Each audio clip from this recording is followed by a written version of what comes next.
আসছি পরবর্তী খবরে। সম্প্রতি বেটিং অ্যাপ দুর্নীতি মামলায় দিল্লিতে ইডির তলব পেয়েছেন অভিনেত্রী তথা প্রাক্তন সাংসদ মিমি চক্রবর্তী। সোমবার প্রায় 9 ঘন্টা জিজ্ঞাসাবাদ করে ইডি।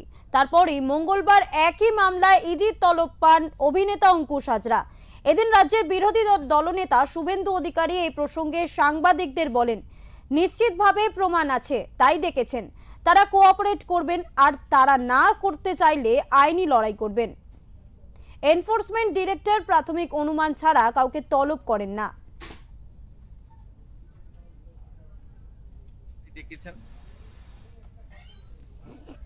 তারা যদি মনে করেন যে এটা অন্যায় হচ্ছে, আইনি লড়াই করবেন। কিন্তু এনফোর্সমেন্ট ডাইরেক্টরেট একটি আন্তর্জাতিক খ্যাতিসম্পন্ন অর্গানাইজেশন। পিএমএল এর ক্ষেত্রে তাদেরকে শুধু ভারতবর্ষের পার্লামেন্ট নয়, সুপ্রিম কোর্টও তাদেরকে যথেষ্টভাবে ক্ষমতা দিয়েছেন। তারা কোনো ক্ষেত্রেই প্রাথমিক তদন্ত না করে কারোর বিরুদ্ধে ব্যবস্থা নেন না। প্রাথমিক তদন্তে সত্যাসত্য এলেই ব্যবস্থা নেয়। পশ্চিমবঙ্গে মমতা ব্যানার্জি একটা ফোন করে দিলে বা ভাইপোর পিএ একটা ফোন করে দিলে সিআইডি তো গ্রেপ্তার করে নিয়ে আসে, ডাকেই না।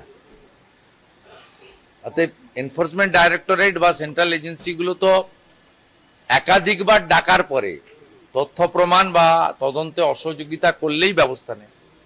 দুটোর মধ্যে কাজের তফাৎ আছে, ধরনেরও তফাৎ আছে।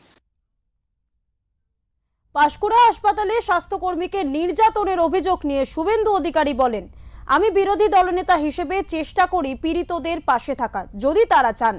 আমাদের লোকজন যোগাযোগ রেখেছে, কথা হয়েছে। ওখানে সিন্টু সেনাপতির নেতৃত্বে থানায় বিক্ষোভ হয়েছে, পুলিশ গ্রেফতার করতে বাধ্য হয়েছে।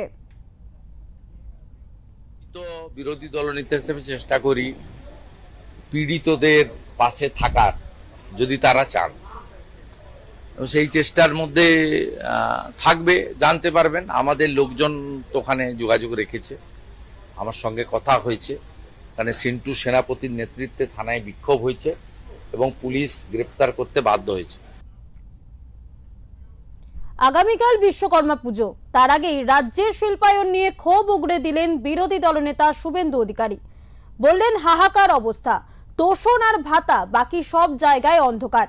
এই মুখ্যমন্ত্রী ৬,৮৮৮ শিল্প তাড়িয়েছেন। এদিন টাটা কোম্পানিকে বাংলা থেকে তাড়ানো নিয়ে রাজ্যের দিকে এক হাত নিলেন শুভেন্দু অধিকারী। এছাড়াও তিনি আর কি বললেন শুনব। হাহাকার, তোষণ আর ভাতা, বাকি সব জায়গা অন্ধকার। এই মুখ্যমন্ত্রী ৬,৮৮৮ শিল্প তাড়িয়েছেন এবং টাটাকে ঘাড় ধাক্কা মেরে বাংলা থেকে খেদিয়েছেন এবং টাটাকে সুপ্রিম কোর্টে লড়তে হচ্ছে ক্ষতিপূরণ আদায়ের জন্য। 4% সোশ্যাল সিএসআর এ খরচ করেন, যেটা দিয়ে অনেক ডেভেলপমেন্টের কাজ করা যায়। সেই জন্য ইনসেন্টিভিয়াস দেওয়া হয়। পশ্চিমবঙ্গ সরকার 2025-26 অর্থ বাজেটে শিল্প ইন্ডাস্ট্রিয়াল ইনসেন্টিভিয়াসের বরাদ্দ প্রথমবার তুলে দিয়েছে। এটাই এই রাজ্যের শিল্পের প্রকৃত অবস্থার একটা বড় উদাহরণ। কারণ পশ্চিমবঙ্গ সরকারের ঘোষিত অবস্থান ছাপানো বইতে, বাজেটের বক্তৃতায়, নো ইনসেন্টিভিয়াস ফর ইন্ডাস্ট্রি।